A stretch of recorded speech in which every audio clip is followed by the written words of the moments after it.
This is one of the examples of doing the binomial expansion from our notes. So I'm going to go ahead and set this up. Some of us got to see this in class, and some of us we just didn't have time to finish it, or some of us we didn't have time to do it. So this will at least walk you through the process again, and if you were struggling with it the first time, this hopefully will help. So I have a power of 4. So this is my n. This is the power that I am raising this to. One of the things I know, because it's a power of 4, is that I will have 5 terms at the end of this. So I'm going to make some spaces for those 5 terms. Sometimes that helps with organization. I'm not going to have room for all 5, so I'll just put my 5th one down here. And then at the end we'll tie it all together.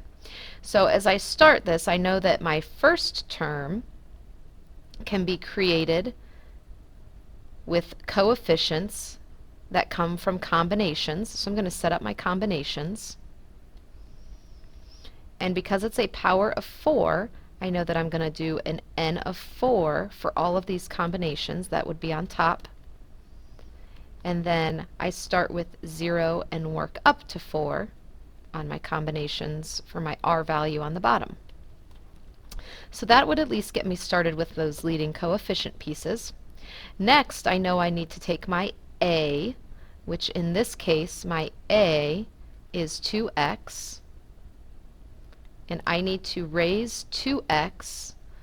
I start with my a powers at n, and they decrease as we move on. So I could actually set all these up right now. 2x to the third, 2x squared, 2x to the first, and then 2x to the 0.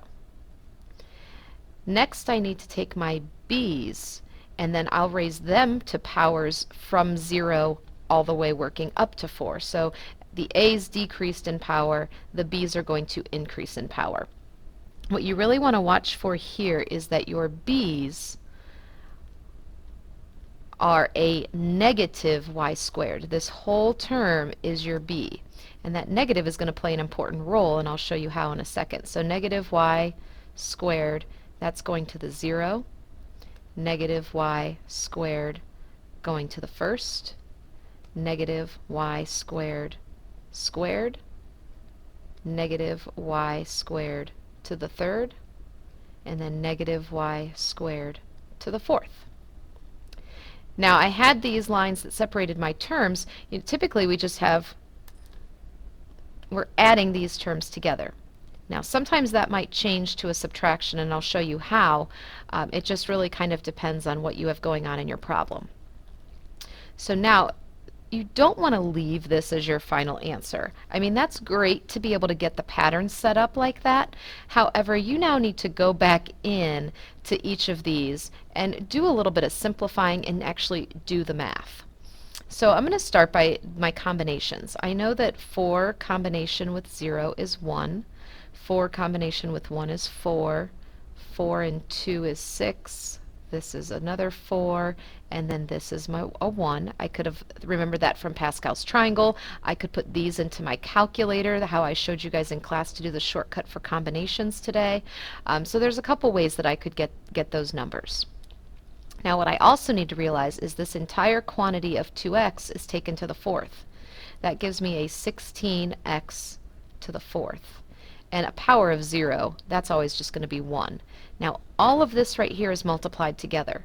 That gives me 16x to the fourth. Moving on, again I already had the combination was 4. I have 2x to the third. This is 8x to the third. Negative y squared to the first is just a negative y squared. Now this is all being multiplied together. Here's where the negative comes into play. Instead of being a plus, because this has a negative being multiplied in it, it becomes a minus. And then we have a 4 and 8, which make 32 x to the third, and then our y is squared. So that's the second term. Now I move over here, I have the 6 from my combination, 2x squared is a 4x squared, and now I have a negative y squared squared. Well, a negative squared is now positive, so I don't have to worry about the negative affecting this problem, but the y squared squared is y to the fourth. So now I have a plus 24 x squared y to the fourth. Moving on down the line, I have my combination as a 4. 2x to the first power is just 2x. Negative y squared cubed. Now I have a negative cubed, so that is going to make a negative. And then y squared cubed is y to the sixth. I multiply those powers. So I have a negative being multiplied again here. That's going to create a minus. And then I have 8x y to the sixth. My last term here, coefficient of 1, 2x to the 0, that's a 1. And then I have a negative to the fourth, so I'll keep my plus. And then y squared to the fourth is y to the eighth. So this would be my final simplified answer after going through all of these. A couple of little things I just want you to watch for is a lot of times I get students that don't multiply within this quantity. They'll throw an addition or a subtraction within like the two A and B type terms. Again, you have to realize all of this is being multiplied. Your addition comes into play here, separating out your terms. So just be very careful about that. We don't want to have too many pluses and minuses going on. But that is how you apply the binomial theorem to expand a problem.